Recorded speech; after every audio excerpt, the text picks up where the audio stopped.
तो Taylor Swift का भी फाइनली एंगेजमेंट हो चुका है। अगर तुम लोग इंतजार में बैठे थे तो अब फाइनली मूव ऑन कर सकते हो। इसी तरह की और भी तड़कती भड़कती खबरें लेकर आ चुका हूं रोस्ट फर्स्ट का एक और नया एपिसोड, इसीलिए कहता हूं सब्सक्राइब कर दो, नहीं तो ऐसी ऑसमनेस पे मिस करते जा रहे हो तुम। तो जैकी चैन ने अभी अभी रिसेंटली एक इंटरव्यू दिया और उन्होंने कहा कि उनके पास स्पाइडरमैन ब्रांड न्यू डे को लेकर बताने के लिए कुछ है। I will be very honest, these were the last words I ever expected Jackie Chan to say Spiderman. तो कहानी कुछ ऐसी है कि जैकी चैन की जो स्टंट टीम है वो स्पाइडरमैन ब्रांड न्यू डे के ऊपर काम कर रही है और रिसेंटली उन्होंने इस मूवी के सेट को भी विजिट किया लंदन में। एंड जो डायरेक्टर डस्टिन डेनियल क्रेटन है वो इस बात को बिल्कुल भी एक्सपेक्ट नहीं कर रहे थे, सो ही वाज एक्चुअली शॉक्ड। लेकिन जैकी चैन उनको गले वाले मिलके कहा कि अरे पप्पिया झप्पिया पाते स्टंट करवाते हैं। लेकिन सवाल ये पैदा होता है कि आखिरकार जैकी चैन की स्टंट टीम वहां पर कर क्या रही है। तो this is a very clear obvious answer कि कुछ निंजास को ट्रेन करने की कोशिश हो रही होगी या फिर मिस्टर नेगेटिव के जो हेंचमैन है वो, but I guess will get answer soon enough unless and until Jackie Chan Iron Fist का कैमियो दे रहे हो। फिर हैरी पॉटर की जो सीरीज आ रही है ना, उसकी एक रिसेंटली इमेज रिलीज हुई थी हैरी और हैग्रिड की, उसको लेकर अपन लोगों ने पिछले हफ्ते बात भी करी थी। और इसको जो ओरिजिनल 2 मूवीज के डायरेक्टर है ना, क्रिस कोलंबस,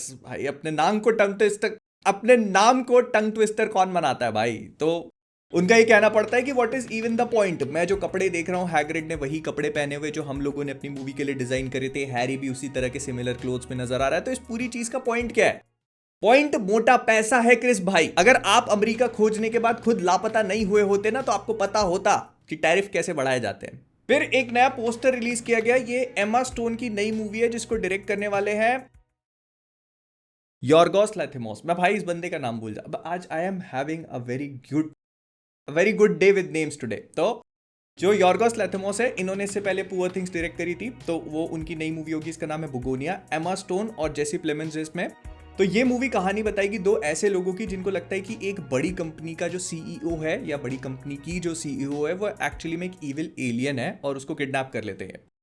इस लॉजिक से तो पता नहीं अपने आप 2 खबरों में 2 बड़े बड़े देशों से दुश्मनी नहीं मोल लेनी चाहिए। तो फिर कॉलिन फेरल जो है, उन्होंने मतलब वो पेंगुइन बनते हैं ना, तो उन्होंने कहा कि अभी रिसेंटली उन्होंने बैटमैन की पार्ट 2 की स्क्रिप्ट पढ़ी एंड उसके बाद से वो मैट रीव्स की तारीफ करते नहीं थक रहे हैं। पहले कह रहे हैं कि भाई बहुत मेटिकुलस है बंदा, फिर कह रहे हैं कि बहुत ही डिटेल्ड में हर एक चीज को बताते हैं, उसके बाद भाई ही जस्ट भाई दे दो इनको पेंगुइन का सीजन 2 दे दो मैट भाई इनको। इन्होंने पढ़ी होगी स्क्रिप्ट, पता चला होगा कि यार इतना रोल है नहीं, तो पेंगुइन के सीजन 2 की उम्मीद करी जा सकती है। भाई रीव्स ग्लेजिंग चल रही है। फिर कोडी रोड्स फाइनली ऑस्ट्रेलिया पहुंच चुके हैं। तुम लोग सोच रहे होगे ऐसा क्यों, क्योंकि बाकी सब चीजें तो यूरोप में हो रही हैं। तो ये अपनी स्ट्रीट फाइटर मूवी को फिल्म करने के लिए वहां पे गए।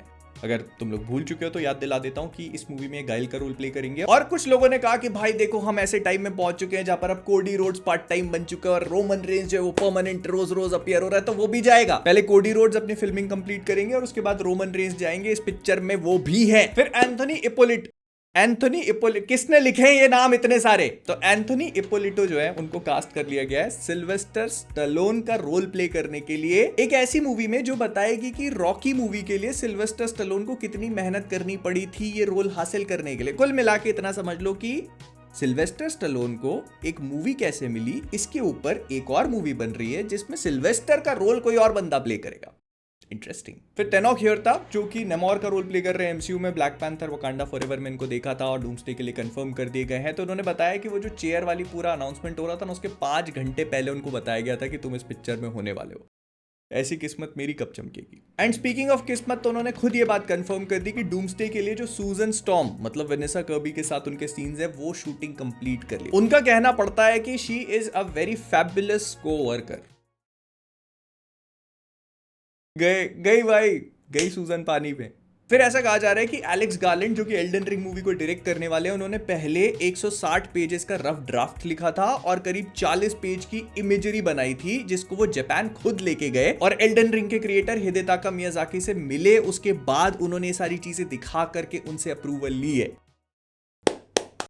अब पिक्चर में भी इतनी मेहनत दिखनी चाहिए। फिर ये भी कहा जा रहा है कि स्पाइडरमैन ब्रांड न्यू डे में जो पनिशर है उसका रोल सबसे ज्यादा होने वाला है। मतलब स्पाइडरमैन से ज्यादा नहीं होगा ऑफ कोर्स, लेकिन जितने भी बाकी के साइड कैरेक्टर्स अपीयर होने वाले हैं ना, जैसे हल्क हो गया, उसके दुनिया जमाने के कैरेक्टर्स इसके लिए रूमर्ड है, तो उन सबसे ज्यादा रोल पनिशर का ही होगा। और देखो अब तुम्हारे लिए स्पेशल खास एक और जुगाड़ लेके आए हो जहां पे तुम स्लाइड कर सकते हो। तो स्पॉटिफाई वाले जो है वो अपने डीएम्स को ओपन कर रहे हैं 16+ यूजर्स के लिए, मतलब 16+ जिनकी एज है उनके लिए। बस क्या चाहिए होगा कि उसका रिप्लाई देखने के लिए 30-30 सेकंड के 2 ऐड जरूर सुनने पड़ेंगे। फिर द विचर शो जो है ना, उसका एक और स्पिन ऑफ प्लान किया जा रहा था, जो 1000 lakh crore spin off plan किए जा चुके हैं। तो उसमें से एक और था द रैट्स नाम का। ये एक बैंड ऑफ थीव्स की कहानी बताता है। जिन लोगों ने विचर का नॉवल पढ़ा है, they might be knowing about it.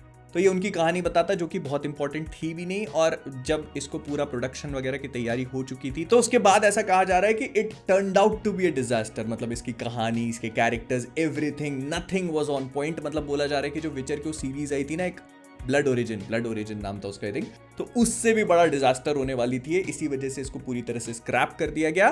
मैं बस ये जानने की कोशिश कर रहा हूँ कि इसमें न्यूज कहाँ है। मतलब कोई नई बात हो तो आपको बताऊं। ये तो मतलब चल, रोस्ट फर्स्ट पे आज तुमको फैक्ट भी बता दिया। फिर पिछले हफ्ते जो अपन लोगों ने न्यूज कवर करी थी ना, वो कलेश रसवाली की डूम्सडे के सेट पे आयरन मैन या फिर आरडीजे के साथ में रायन रेनॉल्ड्स का कुछ ऐसा लफड़ा वगैरह हो गया, और फिर दोनों में हाथापाई हुई कि नहीं, बातचीत हुई, फिर रिजॉल्व किया। मतलब कुछ ऐसी थी ना बातचीत, तो वो नहीं है। टीएमजी की एक रिपोर्ट के हिसाब से आरडीजे और रायन रेनॉल्ड्स तो एक दूसरे से मिले भी नहीं है। This is exactly what someone would say if he wanted to cover up that story. But still, ये पूरी नेमोर और सूजन वाली खबर सुनने के बाद हमको गेस करने की जरूरत नहीं है कि असली लड़ाई किन के बीच में हुई होगी।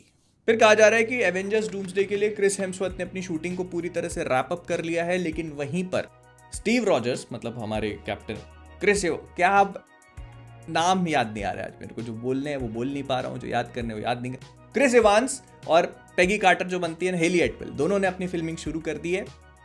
तो एक की खत्म दूसरे की शुरू। मतलब थॉर और कैप्टन अमेरिका एक साथ दिखेंगे ही नहीं क्या? प्लस अब ये भी सुनने को मिल रहा है कि इस मूवी में क्रिस इवांस एक नहीं, दो नहीं, 4 अलग रोल प्ले करेंगे। सारे रोल उसी से करवा लो ना। मतलब बाकी 25 लोग लिए क्यों हैं? एक ही आदमी सारी चीजें कर लेगा। फिर माइकल वॉल्ड्रॉन, जो कि स्टीवन मैकफ्रीली के साथ मिलकर डूम्सडे की स्क्रिप्ट को लिख रहे हैं, उनका कहना पड़ता है कि डूम्सडे के सेट पर उनको बहुत मजा आ रहा है। भाई मजा तो आएगा ही ना। मतलब पिक्चर के साथ में बंदा अपनी स्क्रिप्ट कंप्लीट कर रहा है। जैसे होता है ना कि भंडारे में छोले खत्म हो गए, तो एक काम करो, फटाफट से मार्केट से आलू ले आओ, आलू टमाटर बना के चला दिए। तो ये वही चल रहा है, आलू टमाटर ही बन रहे हैं। और तुमको लग रहा होगा ना कि मैं बस कुछ भी बोलता चला जा रहा हूं, तो नहीं, ये बात हमारे टोपी मास्टर अन्नदाता ने खुद कंफर्म करी है कि वो लोग एवेंजर्स डूम्सडे की स्क्रिप्ट को फिल्मिंग के साथ में रिवाइज कर रहे हैं। और पता है कैसे?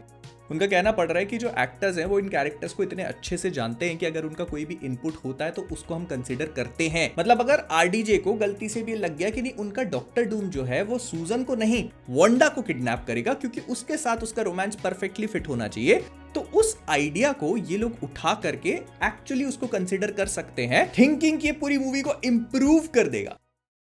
आलू टमाटर मत बना देना भाई, सच में। फिर थंडरबोल्ट्स के डायरेक्टर जेक श्रायर, जो कि एक्समेन मूवी पे काम कर रहे हैं, जो कि पोस्ट सीक्रेट वॉर्स एक्सपेक्टेड है, उनका ही कहना पड़ता है कि वो लोग एक्समेन मूवी स्टार्ट कर चुके हैं, ऑलमोस्ट बहुत ही जल्दी स्टार्ट करने वाले हैं। और स्टार्ट से उनका मतलब ये नहीं कि शूटिंग स्टार्ट होने वाली, नहीं, प्री प्रोडक्शन, कास्टिंग वास्टिंग और ऑडिशंस और ये सारी चीजें। लिखने का काम नहीं हुआ, क्योंकि राइटिंग तो इसकी भी शूटिंग के साथ ही होगी। लेकिन अब कौन सी चीज किसके साथ होनी है वो अगले वाले एपिसोड में बता देता हूं तुम लोगों को। जब तक के लिए वीडियो को लाइक करो। I will see you soon.